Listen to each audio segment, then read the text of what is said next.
God, he's got front row seats. Hello? Hi. Hey guys, thank you for waiting. I'm so sorry. I told him it was all your fault, that you refused to come out until you were ready. The wizard is never late, but hobbits are, apparently. Oh my gosh, thank you guys, thank you gentlemen for being here. I just want to start off super quick, and then we have a ton of people waiting for questions. But when was the last time you three were together? I always love to hear, you know, it's been so long since the movies. Thursday. I feel like was it the Was it rap when we rapped? No. Wasn't it like an anniversary magazine shoot that we did together? I think that was the last. Was that the last time all three? Because we do doubles, but we don't normally do triples. Is that in your contract? And we never do 4. Yeah. Well, that would just break the world, to break the internet, if we got everybody here at once. Well, let's get this started. Let's start right over here. Hey guys, what's up? Oh, hey. You're good. You're live. Live mic. If you could all act together again, would it be in a TV show or a movie, and what genre would it be? It would be a play. When shall we three meet again? Oh. I think we'd do a bit of Shakespeare. We'd be the 3 witches in Macbeth. Be great. My daughter just did that, and she was like crawling on the ground and stuff. Yeah, you would do I that. have to crawl on the ground? You're witch number He always 1. wants me to crawl on the ground. All right, Billy, I'll crawl on the ground. Your daughter was just a witch, played a witch in Macbeth. How old is she? 21. No, nice. But that's flattering because you assumed, Allie, who played Eleanor in the Lord of the Rings and the third one in Return of the King at the end there. She's 21 now. Gosh. In case you needed a benchmark on how far we've come. Oh gosh. So she's at Harvard, and studying drama, and they did that, and she was Macduff's wife. Is that a thing? Lady Macduff, yes. She was Lady Macduff, and she had to like. She has, it's a horrible rough. scene. It's rough. Yeah, there's a lot of screaming involved. You're playing that part. Yeah. All right. Okay. Elijah, have you ever done any classical theater, any Shakespeare like that? Never done any Shakespeare. No. Oh. I've never really done any theater. I've just done these things called the 24-hour plays. Yeah. Which they do in London and New York and a few other places. Yeah, has someone seen it? It's crazy, but I've never done a play. So that's it. We're bringing you guys back. We're going to revive Macbeth somewhere, and you guys will be the 3 witches. If you're talking, do you have to say the Scottish play in this setting? You know. No, you don't have to. He plays fast and loose, man. Loom. Okay. Hey, question over here. Hi. Okay, I can hear myself. Sorry. What's your favorite memory from when the 3 of you were working together on Lord of the Rings? Like your shared memory? Sure, you have to mind meld and remember the memory that you all 3 think. Well, even if you do something together, like there's so many. The first one that popped into my head was the sword training at the beginning when we were there for preparation, and Bob Anderson, the world-class sword master, was teaching us, and Billy and I were the best at it. What, is that fair to say? I think that's fair. Yeah, that's fair. That's fair. Say. Yeah. That's fair. Elijah, you didn't take to the sword training right away? I loved it. I loved it. God, there's so many memories though. I mean, yeah, the first 2 months of preparatory, that experience of rowing classes. They had us on this whole regime that was really fun. Sword fighting. There'd be rehearsals. There was script work that we would do. We were spending so much dialect. We were spending so much time together, and then we'd have dinners together, and memories that stand out are going to the Chocolate Fish on a Sunday and hanging out, and the sort of the extracurricular activity. That's a restaurant? Yeah, the Chocolate Fish, which no longer exists. But they were picturing like we'd go and talk to a large chocolate fish. But yeah, I think some of my favorite memories are just spending time together. Surfing trips that we took while we were making the films. We were always getting in and out of vans together. I think we probably got in and out of 4 trillion vans. And for a while, they were really trying to hide us from any people who tried to take a photograph. And remember, the internet wasn't even... It was in its infancy. It was like Napster and stuff, right? There was no, email was a thing. But, faxes were still a thing then. But But they would put us in these robes with the hoods on them, and we'd have these booties, these big thick. That covered our hobbit feet, which hot and sweaty. The idea was supposed to protect the hobbit feet, but really it just made them slippery and gooey. But anyhow, the four of hobbits and whoever else was in the van, we'd all pile out looking, I don't even know what we looked like, Jawas or something. Moving around. Vaguely Jawa-esque, for sure. I definitely remember looking and feeling like, oh, we're a team. This is a team. It's a weird team, but it's a team. I have an image now in my head of just gooey hobbit feet. Those were like a hot commodity, the hobbit feet. I remember it was very tightly under wraps. Like you couldn't get your hands on them, and not much. Did they survive? Did have the hobbit feet? Have you taken some? Does Peter Jackson have some? I have a pair at home that have actually survived. Oh, nice. Yeah, they're a used pair. And then we all got hobbit feet that are brass or something that they put into the molds. Bronze. They're bronze, I'm told. My toe snapped off on my bronze one. Mine did too. Really? I was using it to hold open the door. Yeah. And it must have caught the toe. The paint started to chip, and Yeah, I think I may have lost chip. a toe as well. It's quite sad, really. We're not complaining. It was very nice of them to give it to us. What seemed like a nice gift at the time. It was like giving you a sandcastle. Like, enjoy it. Oh, it's gone. Hey, next question over here. Hi, my question is for Sean, and I'm sorry to go off Lord of the Rings topic. I'm the 52-year-old birthday boy from earlier today. Oh, yeah. Photo Dave, wait, what's your name? Not Don, but John. John. Happy birthday to you. Happy birthday to you. Happy birthday, dear John. Happy birthday to you. Thank you. And my question revolves around a scene you filmed for Rudy, actually. And the reason I bring it up is because being my birthday, my bigger birthday is next month, and I celebrate that much more these days, and that's my 10 years of being sober. And so my question is about a scene in Rudy, draws from your emotions, because I use scenes in my life, a lot of scenes from movies motivate me, as well as the support and the help I get in my life. Scenes from movies, film, sports. So what scene do you have in mind? The scene in mind is about, in Rudy, when you're on the bench and you actually read the acceptance letter into Notre Dame. And I just know, I'm wondering what inspirations you felt when you filmed that scene, what were your motivations, and are there moments in your life where you felt feelings like I feel in terms of feeling strong emotions about... Well, you and I are going to have like an hour session together where we lay down, but I think I can speak to what you're describing. First of all, congratulations. Thank you. I was having a hard time, when I got that part, the one deal I made with myself was that I wouldn't fake anything.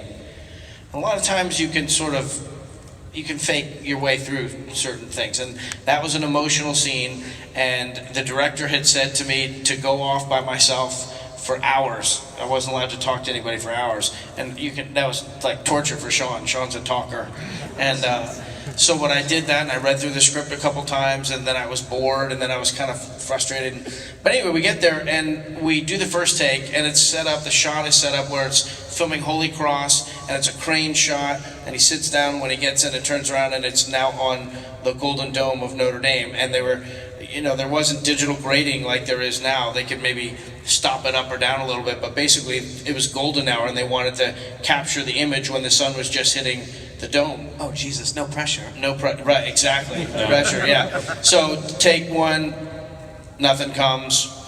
Take two, nothing comes. And the director was so funny. David Ansby is a world-class director. But he came up to me, and after the first two takes, he was very poised. He's very, he looked like he was playing the part of a director giving an actor a note. And I was just looking at him and trying to understand what he was saying, and it didn't work. Finally, we got to the fourth take, and they were going to lose the light. And he came up to me, and he looked in a panic. And he said, he was trying, he didn't have any more words. And he finally just said, "What are you afraid of?" And when he said that, I just started sobbing. And he's like, wait a second. A professional can actually control when this happens. So, and afterwards, I went running off, and the scene is over, and I was just sobbing for like 10 minutes, just like uncontrollable. He unlocked something that was in me. My desire to be honest, and I was one of those kids who I try not to cry. I don't know if it's parents or whatever, but basically, as it relates to your thing, the idea that you're challenging your fear of yourself, your fear of what other people think of you, your fear of how you're going to navigate the world. If anything, what I learned from that scene, filming that scene as a human being, was that when you steer into the center of your own fear, boy, it means something to people. And I've, had for 30 years people feeding back to me how much that moment meant to them. So I'm sure you have that all the time, and I hope you continue to. Thank you so much. That's wonderful. Thank you. We were talking a little bit about scenes from movies inspiring people. Were there any things like from your guys' childhood or like early years growing up, like scenes you remember, or like movies and films that you remember that like really stick out as something that not necessarily affected you personally, but also inspired you to get into acting and to stick with film? Elijah, Billy? God.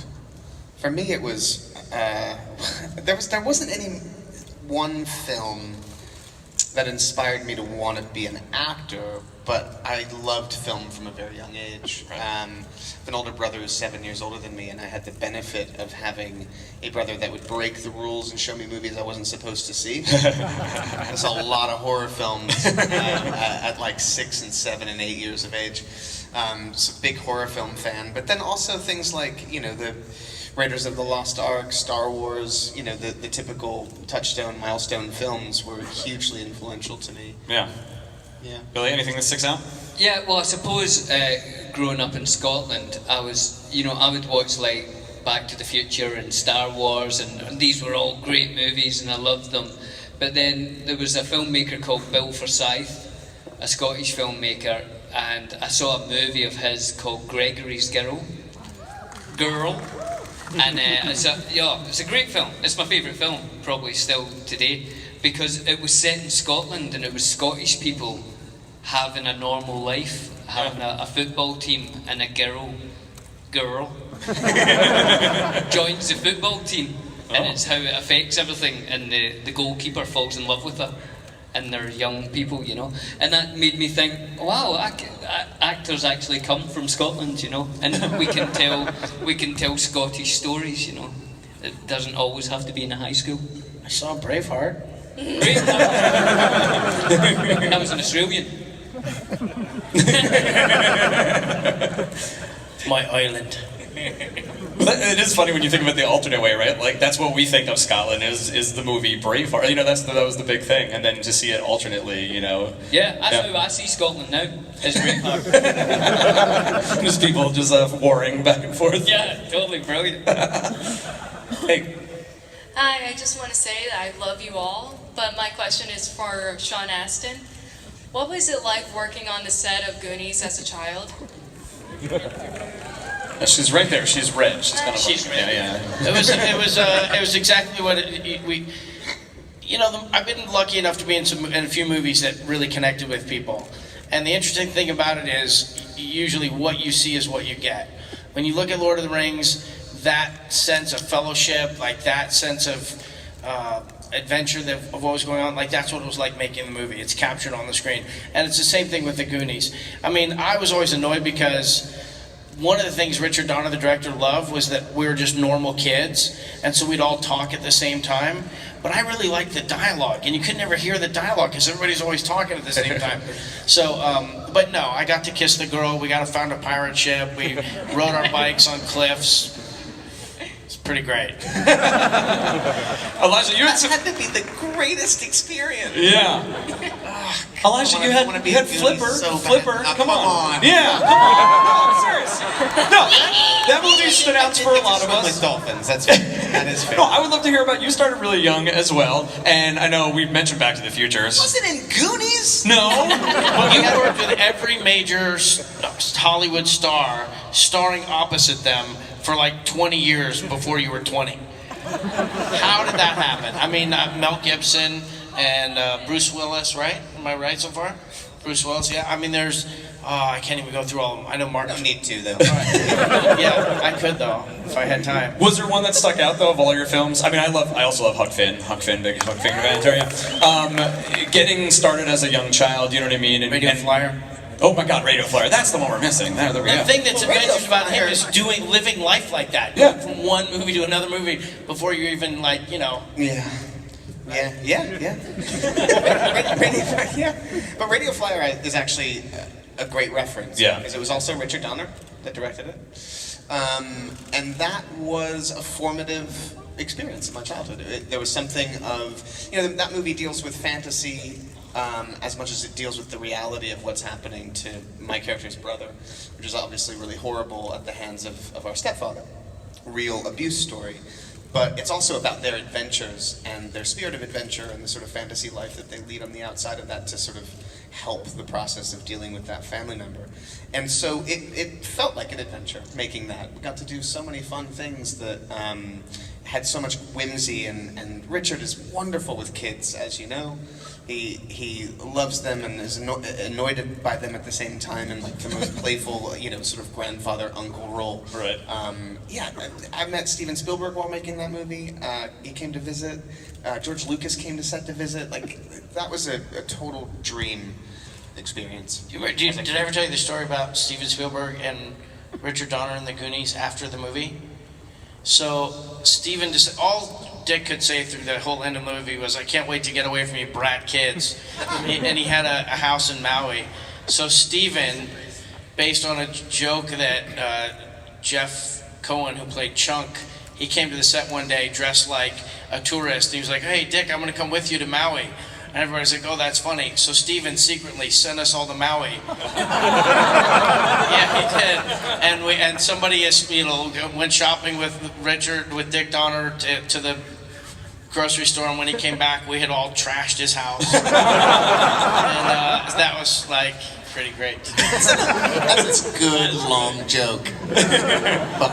That's awesome. Hey.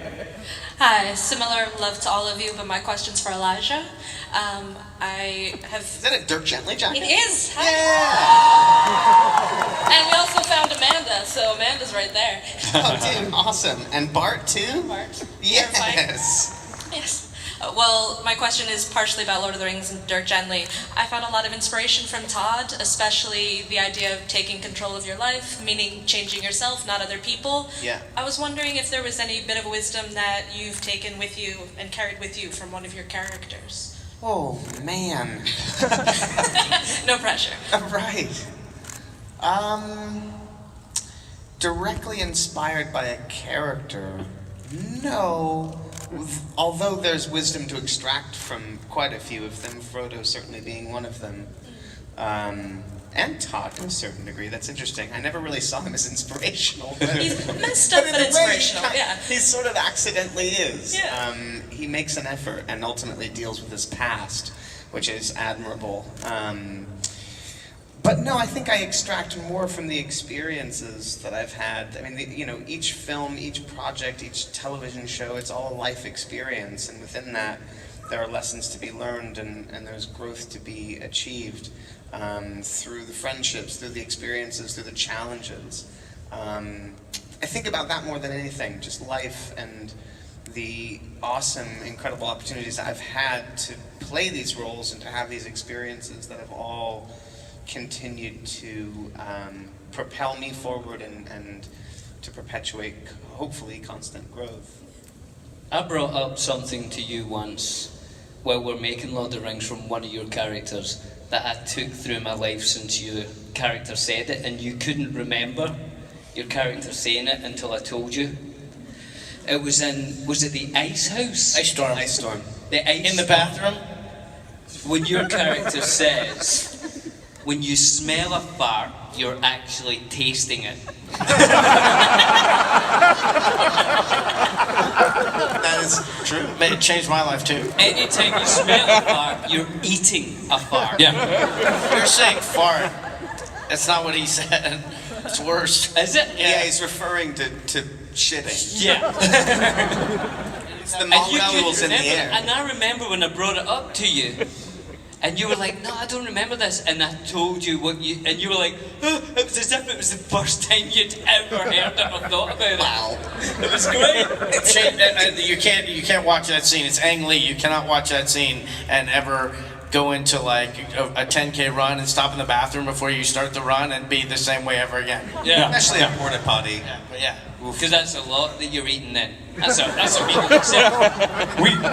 We have some pretty amazing words of wisdom so far. Elijah, you said continue on and you get to get something from all your different roles. Sean, you mentioned earlier about like playing things real. And then Billy, when you smell farts, Yeah, thanks for that one. you eat a fart. You know what I mean? You smell of shit. Yeah. Eating shit. Or in Scotland we call it a jobby, which I think is a nicer word. Isn't it? I think everyone from now on, anytime you're talking about shit, say jobby, because I think that's nice. Jobby. Yeah, Well, jobby. not once you know what it is. But even still, I need a jobby. Sounds alright. That's not alright. I slipped on a jobby. All right, let's move on to the next question. Hi. I was wondering, where in Middle Earth would you guys most want to live? The Shire. Good question. Oh, he's thinking about it. Well, The Shire is just... Lothlorien's pretty cool up in the trees. Well, even when you get hit with that loom. No, that was terrible. Did you hear about that? Well, that was Rivendell. Was it? No, that was Lothlorien, wasn't it? Rivendell. Was it Rivendell? Yeah. Did you hear about that? No. Bad story. They make these beautiful, you know, all the scenery was amazing in these things, and they were all really made. It was just incredible, the artwork. And in Rivendell, there was a huge loom, wasn't there, that the elves, I suppose, were making. With the weaving thing. It was set on these 4 delicate points. Huge loom, big oak cross beams on it where the yarn or whatever it is like that, and then tiny little points it stands on, so that with just a little puff of wind, it fell over and knocked me out cold. It sounded like a cricket bat hitting the back of my head. I've never been the same since. A man with a thinner skull would have been killed. Look, there's a bubble. There's a bubble. We wouldn't touch it. Wait, we need to save it. Eat it. Put it. Follow. Where did the button come from? Why does that always happen? That specifically, bubbles come into your life like that? Yeah, always. There's always a bubble. To compensate for the jobbies. There's always a bubble for every jobby, everybody. That's if we learn anything today. It had to be, tell us about the sets though. You mentioned that, oh my gosh, the beautiful artistry. To be able to walk into that, you know what I mean, and see those things. Have you been back since? I know they took it away and then they brought back Hobbiton, you know, and it's there. Have you been back to it? Have you seen it? Have you visited? I've been back to Hobbiton, yeah. It's incredible. I mean, the other thing about Hobbiton that's a bit of a bummer is that they didn't build out the set of Bag End. But all of the facades of the Hobbit holes are there, and because after Lord of the Rings, after we wrapped those films, the facades had all been taken down. It was still opened up to be a tourist destination, but there were no facades, no doors. A lot of the landscaping had been changed, and then they came back for the Hobbit and renovated all of it, added new Hobbit holes that didn't previously exist, finished it all out, left it there, and then basically now you can visit it as it is in the films, which is really special. It's cool. But yeah, I mean, I think the most impactful set to be on was probably Bag End. Yeah. That was my favorite. Like, walking into Bag End, you could be in points of Bag End that had no reference to the fact that you were on a sound studio. It just felt real. So beautiful. Yeah, I think that's what adds ultimately to the magic of the films and your performances as well. So I mean, man, a credit to all those artists and everybody that got together. Absolutely. Yeah, yeah. Hey. What was your favorite Lord of the Rings movie? I think my favorite is still Fellowship. I like Return of the King. So in Fellowship, I like the fight with the cave troll, because we all come together.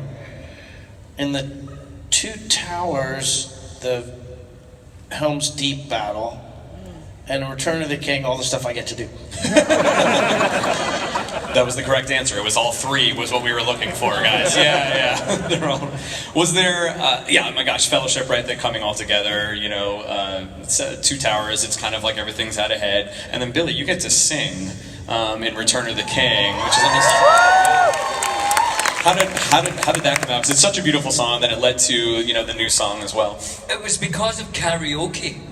We were in a karaoke bar with Philippa, one of the writers, and the next day I'd sang a song in karaoke, and the next day she said, would you like to sing a song in the movies, because we meant to put in more music and there's just not enough time, and I said, yeah, I'd love to. And they said, okay, we're going to get something written. And then they changed the timing, and we were going to film it in a couple of days, and they said, could you write something, a tune, and we can put it to a Tolkien poem. And yeah, so I wrote that tune, and then we...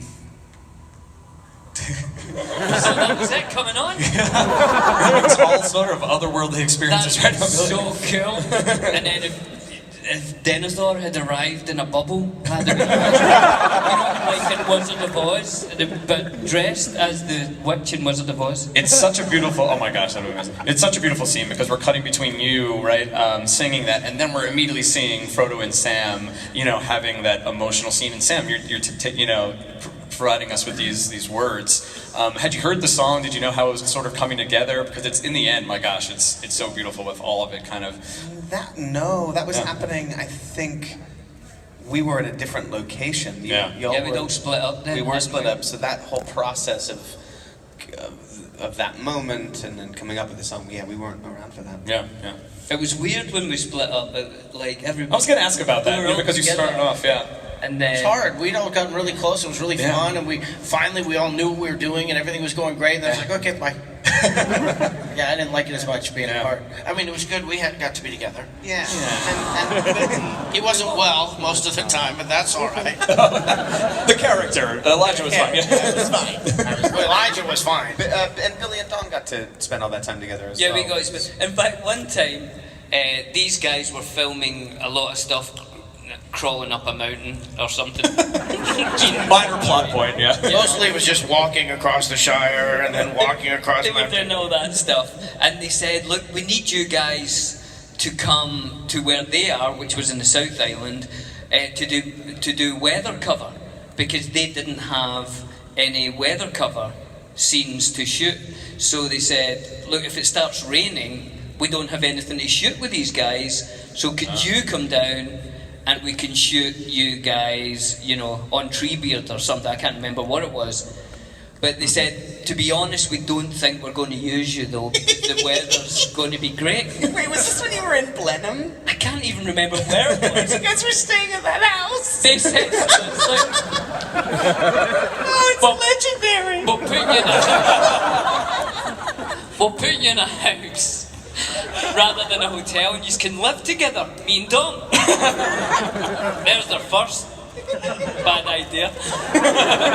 So me and Dom thought, yeah, it'll be great. We can like watch all our favourite movies, and so we just got like a crate of wine and we took all our DVDs of like Laurel and Hardy movies and all this, and no one came to see us for like 3 days. And we would sometimes go out to get a pizza or something, that was about it. And end up the producer's assistant came and was knocking on our door. Losing it. They thought there was something wrong with us. But me and Dom, we had video cameras and stuff, and we were making movies and all that, just the two of us. We spent I don't know, 10 days or something, just the two of us together in this house. It's like the Heart of Darkness, filming the apocalypse. It's so funny. At one point I got up, you know, just in the morning, and I came downstairs, and Dom's at the fireplace smoking a pipe naked.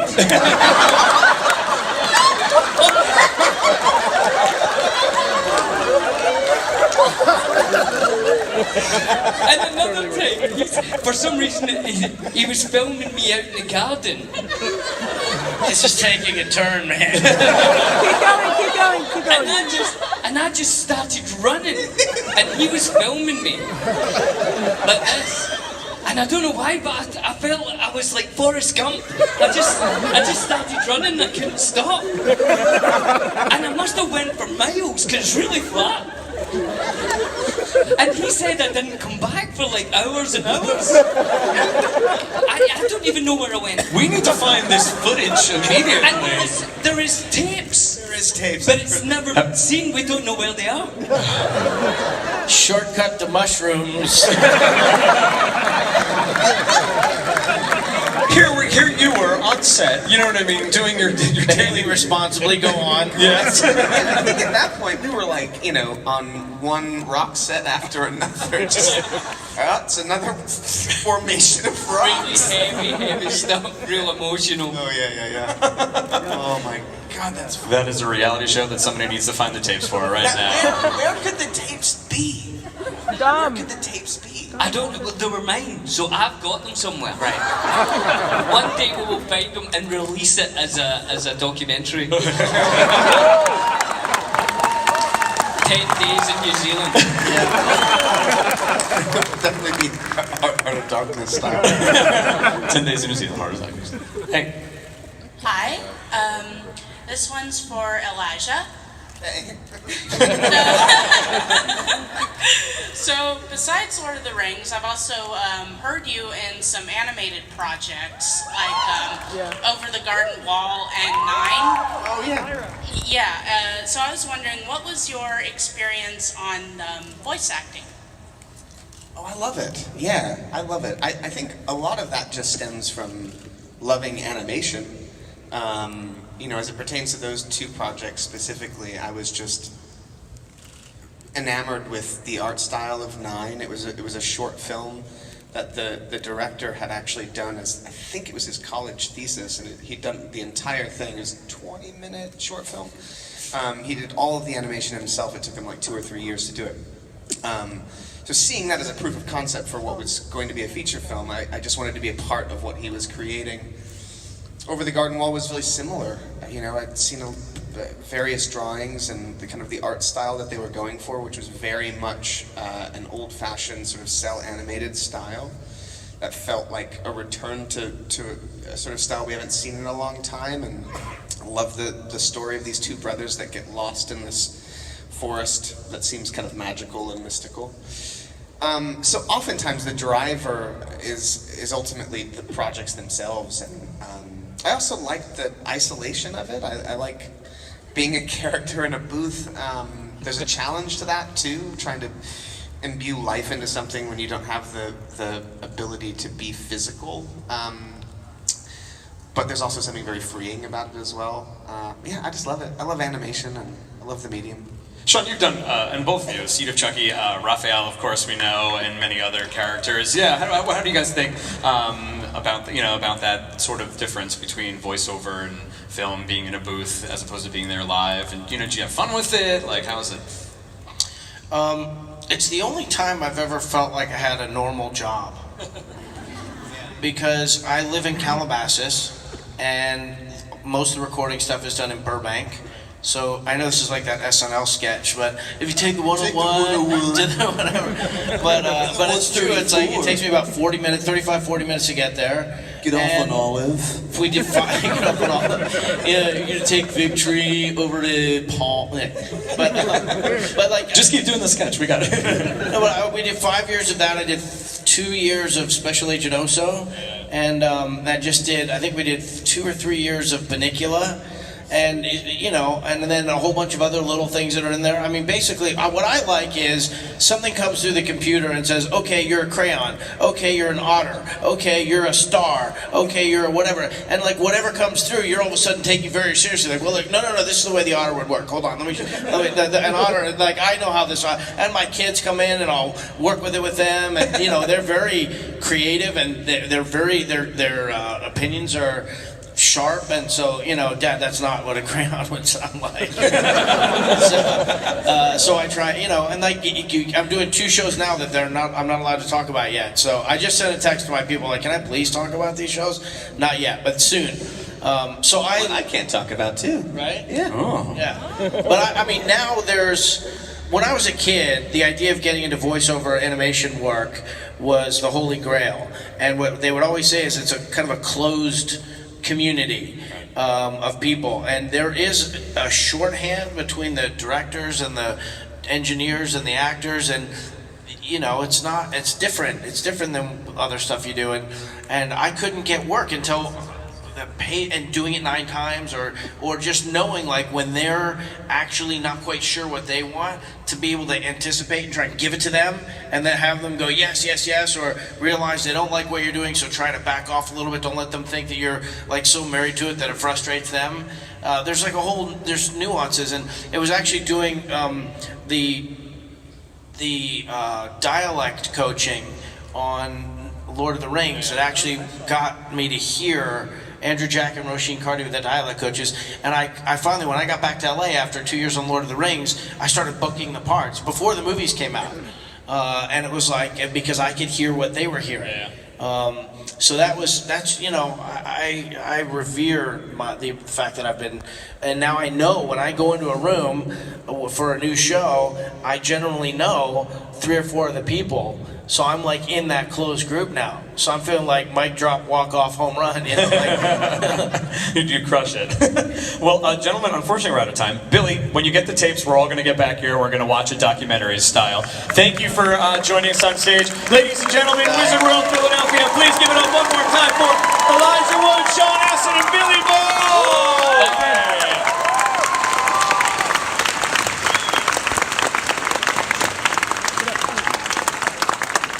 Front row, Maddie, front row. Bye, everybody. Thank you so much.